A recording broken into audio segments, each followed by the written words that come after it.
আমরা বইননু কথা একদম ছাড়বো ছেলে আমি রবাবটা কি তুমি দিতে পারবা পাওয়া চাই না কোনদিন পাওয়া যায় না যদি পাওয়া যেত কি আমি বুঝলাম না আশ্চর্য না আমার বিয়ে হইছে বাচ্চা হইছে এমন ব্রেন ওয়াশ করছে আমার তো মাথা ঘুরছে তোমার বিয়ে হবে তোমার বাচ্চা হবে আর বিয়ে হবে আর বাচ্চা হবে আর আজীবন কইরা খাইতে হবে তোমার আমি পা ধরি প্লিজ এরকম করবে আমি কিন্তু আত্মহত্যা করব গলা ফাঁসি দিয়ে আমি সবাই তুমি কিন্তু মেয়ে কিন্তু বুঝো আমার বাচ্চাটার জীবন তুমি নষ্ট করে ওর বাবারে ডাক দে বাপ কর বাপ কর বাপ এই মিলি বাপ বাবার ডাক দাও না এই তো বাবা গো কি গো তোমার আল্লাহ খোদার কসম ওই জীবনে পর্যায়ে চাই না আমার বোন কোনো বিয়ে পর্যায়ে চাই না আমি এই কয়দিন ধরে স্কুলে যায় এই অবস্থাটা হচ্ছে মানুষ করছে আমি যাই না ওর কোনো ব্রেন ওয়াশ আমি করি নাই না তুমি তো আমার মেয়ের অবজেকশনটা দিছ আমি রাখেন ভাই পুলিশ না বলছে একবার ভাই এই মুসলিম হ্যাঁ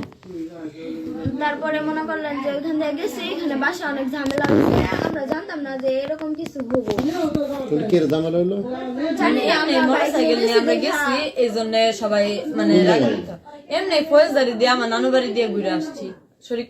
যে গুদাসিমলা বাজার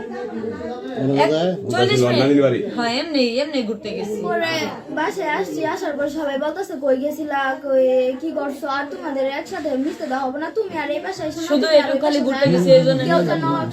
না মিশামিশি করো তোমরা যেন আর কেউ মিশবা না বলছি আজকে মিশো না পরে পরের দিন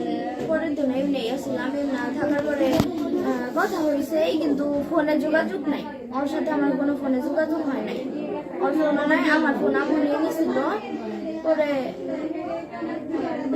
তারপরে আস্তে আস্তে কথা বলা বন্ধ হয়ে গেল পরে আমরা এমনি বাসার সামনে যখন দেখা তখন কথা বলি আসলে কথা বলি না পরে আমি বাসায় গেলাম বাসায় যাওয়ার পরে পরের দিন বলতেছে যে এখানে আসছে এখানে আসার পরে বলতেছে পরের দিন আমি ঘুমের বড়ি খাই ভিতরে যাবো না ভাই পরে একটু পরে মুসলিম ভাই না না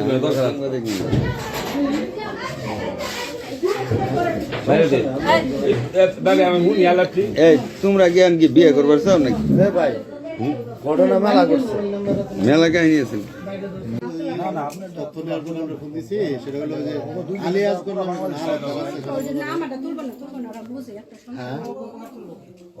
একটা সংসার ভাঙা আছে সমস্যা আছে কি এটা খালি একটু